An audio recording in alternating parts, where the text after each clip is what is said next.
Hi guys, welcome back to my channel. I'm sorry about that intro, it just wasn't doing.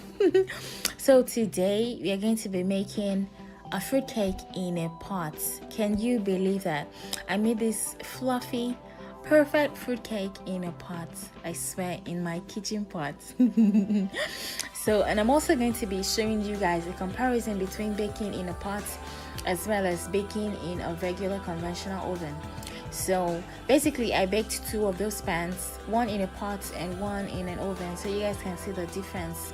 And I was really surprised, I swear to God, I was so surprised. Can you believe that cake was baked in a pot? So if you don't have an oven in your house, this is the trick, guys. This is the video for you, and you have to watch it to the end so you can understand what I am talking about.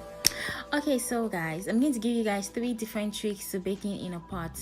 The first thing you have to make sure is you have to make sure your windows are open, because guys, like the kitchen was smoky as fuck, like everywhere was stuffy, and I was wondering why, until I realized that, okay girl, you're baking in a pot and your windows are closed, so I had to open up the windows. And the second trick is when you turn on the heat, you have to turn on the heat to high at first, so the first 5 minutes while your pot is on the heat, and then when you put your cake inside the pot, you should reduce it to the lowest, the barest minimum ever. Otherwise your cake will burn. It will like caramelize all around it, but the inside would not be done. So you just have a really hot pot and then reduce the heat so you can bake gradually.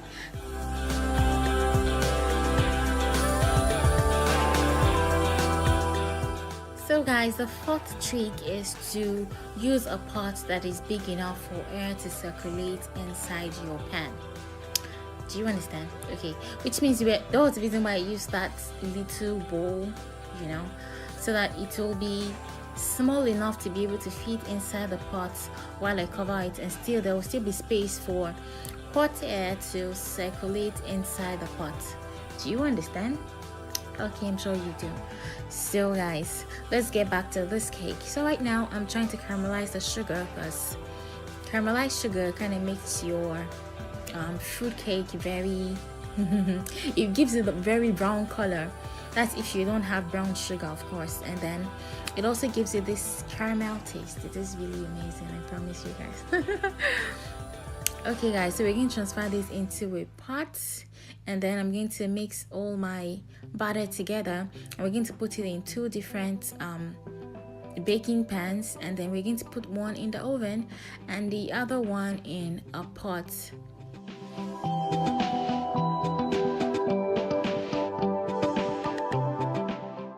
So guys, it's time to make the batter for our cake. So we're pouring our 4 egg yolks into the bowl, and then 250 grams of butter, melted butter of course, and then we're going to stir that together, and then we're going to add to that our caramelized sugar.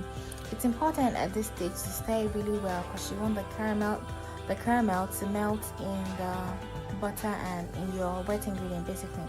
And then we're pouring in like half a cup of kefir, and then stir it really well. So now it's time for our dried ingredients. So we need 2.5 cups of flour, and then you're going to stir it well.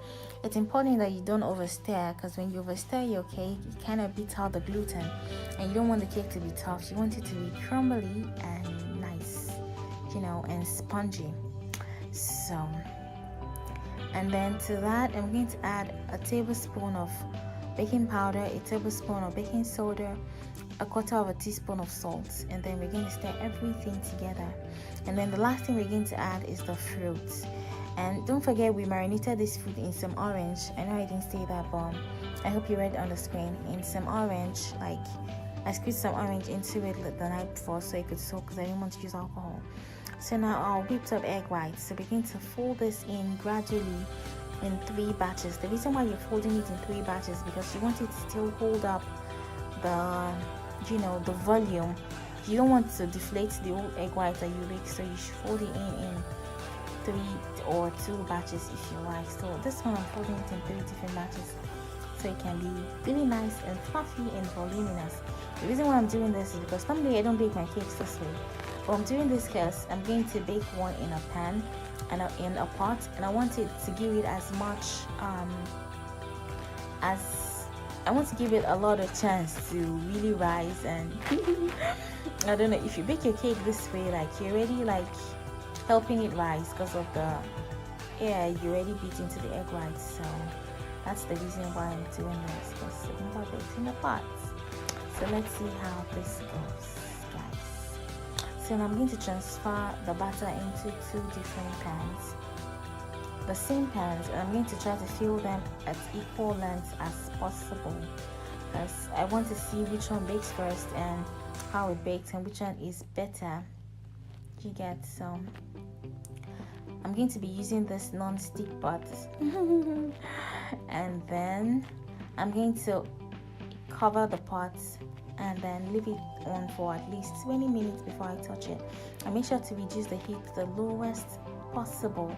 So I'm going to transfer the other one into the oven and then wait for maybe 30-40 minutes and come back and check it. So guys, this was 42 minutes later.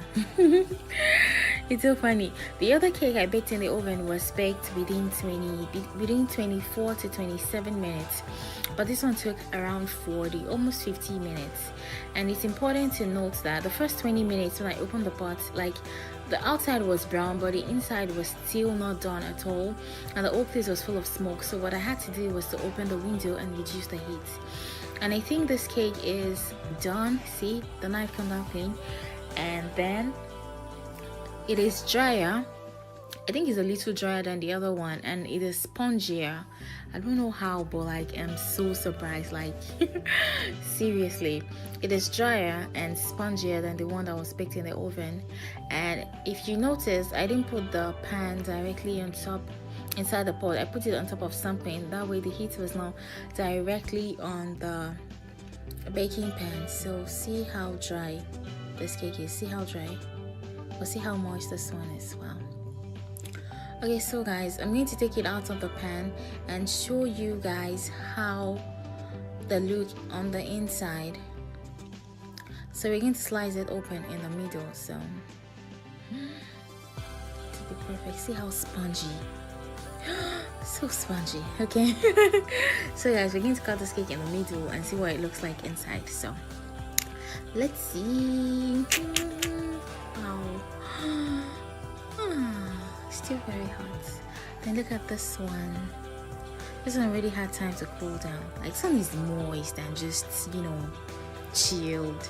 The other one is drier and spongier, but they're still very perfect cakes. See, this was one I baked in the pot. See how spongy it is. Like, guys, if you don't have an oven in your house, you can bake in a pot. Definitely bake in a pot. So give me a thumbs up and subscribe and tell me what more videos you want to see. I hope you guys learned a few things. Thank you guys for watching, and I'll see you in my next video.